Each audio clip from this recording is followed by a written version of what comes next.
Assalamualaikum warahmatullahi wabarakatuh. Pembahasan kita kali ini tentang korelasi Pearson.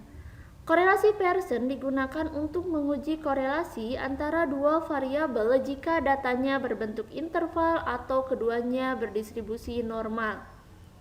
Contoh, seorang mahasiswa melakukan penelitian untuk mengetahui korelasi antara pemahaman organisasi dengan kinerja karyawan. Berdasarkan hasil penelitian tersebut diperoleh data berikut. Jadi ini adalah data 10 orang karyawan yang telah diketahui pemahaman organisasinya dan kinerjanya. Di sini, pemahaman organisasi sebagai variabel bebas atau variabel yang mempengaruhi, sedangkan kinerja sebagai variabel terikat atau variabel yang dipengaruhi. Nah, di sini pertanyaannya adalah, apabila data tersebut berdistribusi normal, apakah terdapat korelasi antara pemahaman organisasi dengan kinerja karyawan? Gunakan alfa 5%. Nah, rumusan hipotesis yang bisa kita buat adalah H0 tidak terdapat korelasi antara pemahaman organisasi dengan kinerja karyawan. HA-nya terdapat korelasi antara pemahaman organisasi dengan kinerja karyawan. Kriteria pengujian H0 diterima jika T hitung kurang dari atau sama dengan T tabel atau T hitungnya lebih besar atau sama dengan negatif T tabel. Nah, langkah selanjutnya kita buat tabel perhitungan. Di sini X ini adalah simbol dari pemahaman organisasi, ya, yaitu simbol dari kinerja karyawan. Jadi X variabel yang mempengaruhi, Y variabel yang dipengaruhi. Nah, selanjutnya kita kuadratkan X, ya.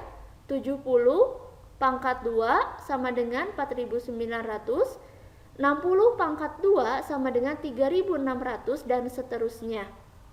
Kemudian Y juga dipangkat 2 kan. 80 kuadrat 6400, 75 kuadrat 5625 dan seterusnya.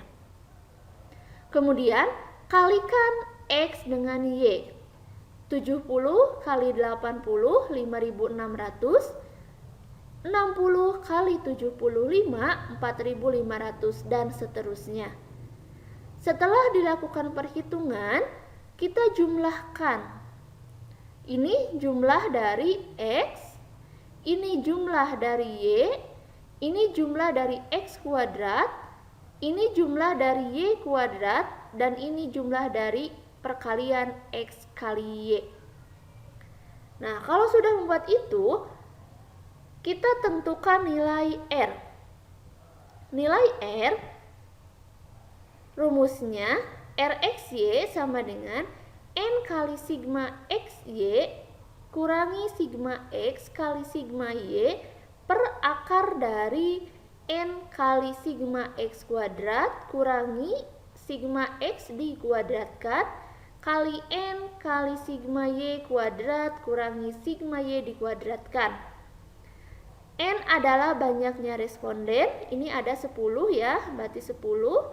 Sigma XY ini jumlah dari perkalian X kali Y, 54.425 dikurangi sigma X, ini sigma X-nya jumlah dari X 700 kali sigma Y, jumlah dari Y 775 dibagi akar dari ini N, N-nya responden ada 10, sigma X kuadrat, jumlah dari X kuadrat ini 49.400 kurangi sigma X, ya, sigma X-nya ini 700 dikuadratkan kali N, N-nya 10, sigma Y kuadrat ini jumlah dari Y kuadrat 60.225 ini dikurangi sigma Y 775 ini, ya, dikuadratkan. Nah, hitung dulu yang dalam akar, kemudian nanti akarkan, lalu pembilang dibagi penyebut. Jadi nilai R-nya 0,686. Selanjutnya, menentukan T hitung. T hitung sama dengan R kali akar dari N kurangi 2 per 1 kurangi R kuadrat.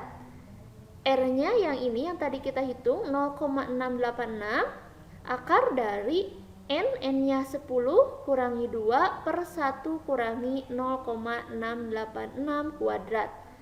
Jadi T hitungnya 2,67. Selanjutnya kita tentukan T tabel. T tabel sama dengan T alfa N kurangi 2. Alfanya 0,05, N ada 10 kurangi 2. Jadi T 0,05 dengan DK 8. Nah, kita buka tabel T. Nah, ini tabel T ya. Ini tadi kita lihat hipotesisnya itu adalah uji dua pihak, maka alfanya untuk uji dua pihak 0,05 dan DK-nya 8. Ini ya. 8. Nah, berarti 2,3060. Berarti T tabelnya 2,3060. Nah, kita bandingkan T hitung dengan T tabel. Ternyata T hitung lebih besar dari T tabel. Maka H0 ditolak. Artinya terdapat korelasi antara pemahaman organisasi dengan kinerja karyawan. Itu adalah penjelasan mengenai korelasi Pearson. Mudah-mudahan bisa dipahami. Terima kasih atas perhatiannya. Assalamualaikum warahmatullahi wabarakatuh.